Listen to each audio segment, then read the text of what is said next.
നൈജീരിയയിൽ വീണ്ടും ഇസ്ലാമിക തീവ്രവാദികളുടെ വിളയാട്ടം. വടക്കു കിഴക്കൻ നൈജീരിയയിൽപ്പെടുന്ന കുക്കാവ നഗരത്തിൽ ഇസ്ലാമിക തീവ്രവാദികൾ നൂറുകണക്കിന് ആളുകളെ തട്ടിക്കൊണ്ടുപോയ വാർത്തകൾ പുറത്തുവരുന്നു.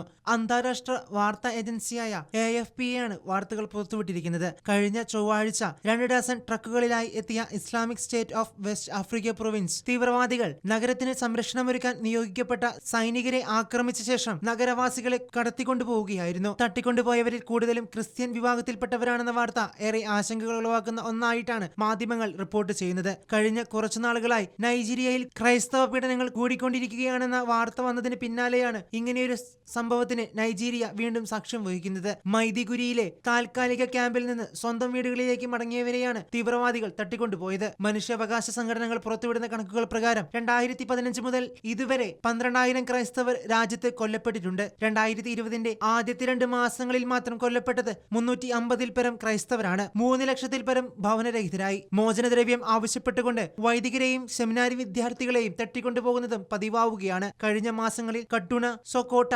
സംസ്ഥാനങ്ങളിൽ ബൊക്കോ ഹറം, ഫുലാനി തീവ്രവാദികൾ ക്രൈസ്തവരെ കൂട്ടക്കൊല ചെയ്തിരുന്നു.